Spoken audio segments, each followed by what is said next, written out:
Daily life applications पर based questions की भरमार होती है। सीबीएसई एग्जामिनेशन में या आईसीएसई एग्जामिनेशन में या बिहार बोर्ड में वजह क्या है?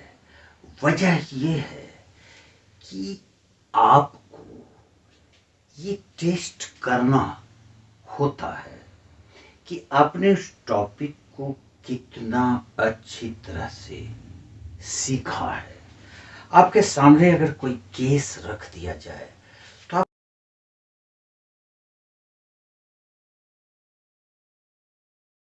उसको किस तरह से हैंडल करेंगे। आपके लाइफ में अभी तो आपके जीवन की शुरुआत ही हुई है।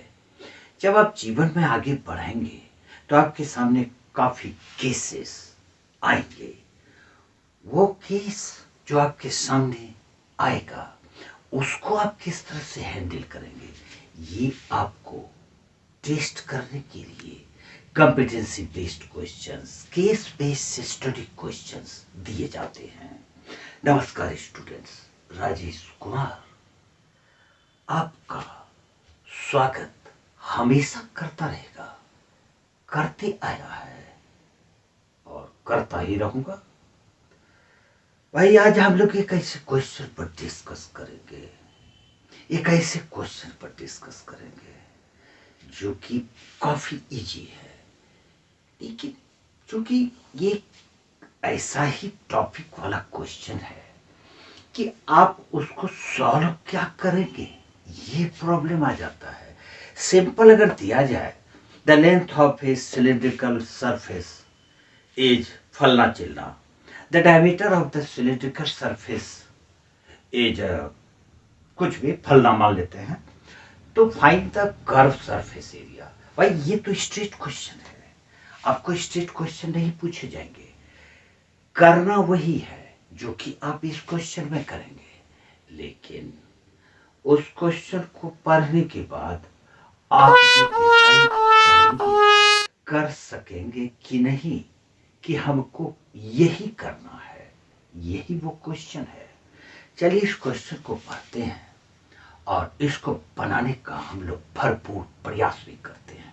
ये जो डायग्राम देख रहे हैं, ये डायग्राम एक पेंट रोलर का है। A paint roller is a paint application tool used for painting large flat surfaces rapidly and efficiently. One such roller is shown in the figure. ये जो फिगर गिवन है इसको देखिए आप यहाँ पर, which is 26 centimeter long with an outer diameter of 7 centimeter. Find the maximum area of the surface. वो surface का maximum area क्या हो सकता है that gets painted with the roller makes 6 complete revolution vertically. 6 complete revolution लेने के बाद ये रोलर कितना सरफेस को पेंट कर सकेगा, यही फाइंड करना है। अगर स्ट्रेट ये पूछा जाता सिंपली कि एक सिलिंड्रिकल सरफेस है जिसका कि लेंथ दिया है, डायमीटर या रेडियस दिया है, और आप फाइंड कीजिए उसके एरिया को या वॉल्यूम को, तो आप तो फॉर्मूला अप्लाई करोगे और फाइंड कर लोगे। लेकिन ये कॉम्पिटेंसी बेस्ड क्वेश्चन है, आपको खुद डिसाइड करना पड़ेगा भाई इसमें आखिर क्या निकालना है। क्वेश्चन में तो दिया हुआ है, लेकिन निकालें हम क्या? तो यही है इस क्वेश्चन के पीछे का राज। चलिए एक रफ डायग्राम हम लोग बनाते हैं। एक रफ डायग्राम है, ये एक रफ डायग्राम है उस रोलर का, जैसे कि हमको किसी सरफेस को पेंट करना है। इसका ये लेंथ दिया हुआ है 26 cm और ये डायमीटर है 7 cm। 6 रिवॉल्यूशन यानी कि 6 टाइम्स ये इस तरह से रिवॉल्व करेगा तो कितना एरिया ये मैक्सिमम पेंट कर पाएगा। अब इस क्वेश्चन में हमको फाइंड क्या करना है, तो ये एक सिलिंड्रिकल रोलर की ही जैसा है। इसको अगर हम इस तरह से रोल करते हैं तो इसका कर्व सरफेस एरिया ही तो फाइंड करना है। तो यही चीज यही बात इस क्वेश्चन में आपको पकड़ना है। अब इसका curve surface area, curve surface area जो कि CSA कहलाएगा 2 pi R H is equal to 2 pi के जगह पे 22/7 और r ये इसका डायमीटर है। 7 is the diameter, therefore radius is equal to diameter by 2, तो 7/2 और इंटू ये जो हाइट है ये इसका लेंथ 26 और ये सेंटीमीटर स्क्वायर हो जाएगा। ये 2 को कैंसिल करेंगे, ये 7 को कैंसिल करेंगे, 22 इंटू 26 इंटू 22 572 सेंटीमीटर स्क्वायर इसका कर्व सरफेस एरिया होगा। अब ये जो कर्व सरफेस एरिया है, तो ये कर्व सरफेस एरिया कितने रिवॉल्यूशन में ये एरिया कवर करेगा, ये आपको सोचना होगा। ये सिर्फ एक रिवॉल्यूशन में कवर करेगा और पेंट करने के दरमियान में ये रोलर 6 टाइम्स रिवॉल्व किया था, तो टोटल सरफेस एरिया जो कि मैक्सिमम एरिया के नाम से इस क्वेश्चन में पूछा जा रहा है, तो total surface area is equal to curve surface area और उसको मल्टीप्लाई कर देंगे नंबर ऑफ रिवॉल्यूशन से। जितना रिवॉल्यूशन वो किया होगा उससे हम उसको मल्टीप्लाई कर देंगे। तो curve surface area is equal to 572 और ये रिवॉल्यूशन 6 टाइम्स किया था, तो into 6 is equal to 6 into 2 12 1 7 6 42 143 4 और 6 5 30 34 32 सेंटीमीटर स्क्वायर। इसको चाहो तो मीटर स्क्वायर में बदलोगे, जब मीटर स्क्वायर में बदलना चाहोगे तो इसको 2 बार 100 से डिवाइड देना, यानी कि ये हो जाएगा 3432 और बाय 100 इंटू 100 और तब ये मीटर स्क्वायर में इसका आंसर आप लिख सकते हैं। कोऑर्डिनेट ज्योमेट्री की एक बहुत ही इंपॉर्टेंट क्वेश्चन पर हम लोग डिस्कस करेंगे। इस क्वेश्चन में आप देखेंगे कभी कभी ऐसा भी होता है कि किसी क्वेश्चन में आपको जो जरूरत वाला मटेरियल है वो हिडन रहता है और कभी कभी ऐसा रहता है कि जिसकी आपको जरूरत नहीं है वो क्वेश्चन में सबसे पहले दे दिया जाता है। तो इसलिए इसको कॉम्पिटेंसी बोलते हैं। आप इसको परखिए, इसको जांचिए, इसको देखिए कि जरूरत आपको किस चीज की है। जिसकी जरूरत है उसका इस्तेमाल कीजिए, अननेसेसरी थिंग्स अगर दिया हुआ है तो उसको इग्नोर करेंगे। ऐसे ही एक क्वेश्चन जो कि कोऑर्डिनेट ज्योमेट्री का है, आज हम लोग डिस्कस करते हैं। अभी ये कोऑर्डिनेट ज्योमेट्री का क्वेश्चन है, a circle with centre O, इस सर्कल का सेंटर O है जिसका कोऑर्डिनेट 2-5 गिवन है, has a chord with end points A and B lying on the circumference of the circle। ये सर्कल का जो circumference है, तो इसमें जो कोड AB है वो A जिसका कोऑर्डिनेट 1-2 दिया हुआ है और B जिसका कोऑर्डिनेट हमको फाइंड करना है।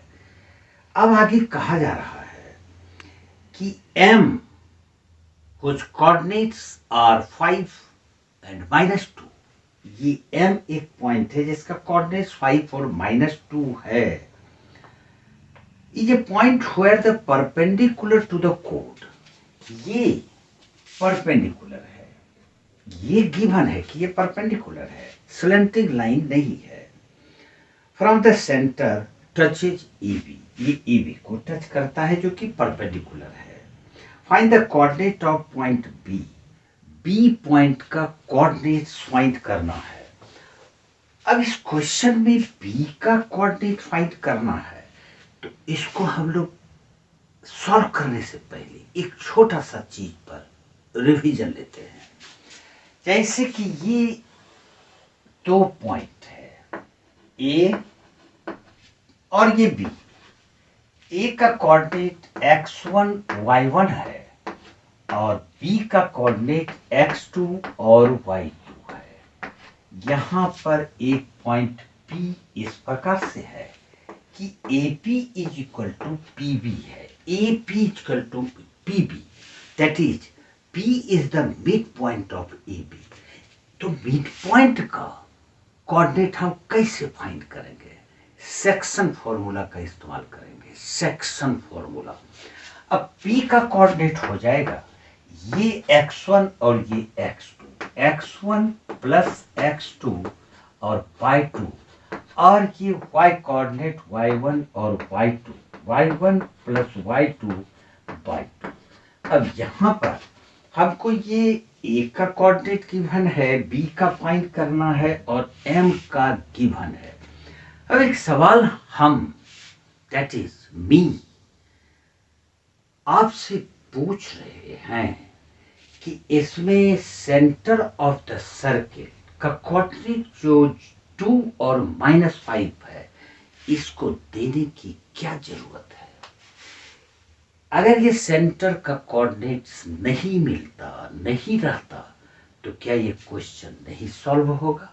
चलिए इस पार्ट को हम डिलीट कर देते हैं, इसको हटा देते हैं, तो देखते हैं कि ये क्वेश्चन सॉल्व होता है या नहीं।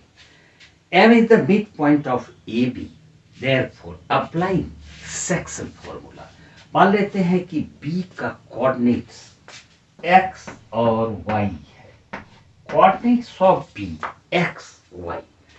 अब मिड पॉइंट के सेक्शन फॉर्मूला का अप्लाई करेंगे तो इसका x coordinate that is 5 is equal to 1 plus x by 2। इस फॉर्मूला का इस्तेमाल करेंगे, 1 प्लस एक्स बाई 2, इसको क्रॉस मल्टीप्लाई करेंगे, 5 to 10 is equal to 1 plus x, therefore x is equal to 9।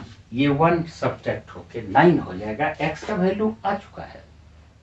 अब y का वैल्यू फाइंड करने के लिए इसका y कोऑर्डिनेट हम लोग यूज करेंगे सेक्शन फॉर्मूला। तो यहाँ पर लिखेंगे -2 इज इक्वल टू ये इसका y कोऑर्डिनेट और ये y कोऑर्डिनेट, यानी कि 2 प्लस वाई बाई 2। इसको क्रॉस मल्टीप्लाई करेंगे अगर, तो 2 into -2 -4 is equal to 2 plus y. Therefore y is equal to ये -4 और ये 2 इस साइड आके -2 इज इक्वल टू -6, यानी कोऑर्डिनेट्स ऑफ B 9 -6। इसका कोऑर्डिनेट फाइंड होता है 9 और -6। अब इसमें कोऑर्डिनेट्स ऑफ O की हमको क्या जरूरत पड़ी? कुछ भी नहीं। इसलिए इस तरह के क्वेश्चन को देख के आप ये पहले अनुमान लगाइए, ये अंदाज कीजिए और ये डिसाइड कीजिए कि आपको जरूरत किसका है।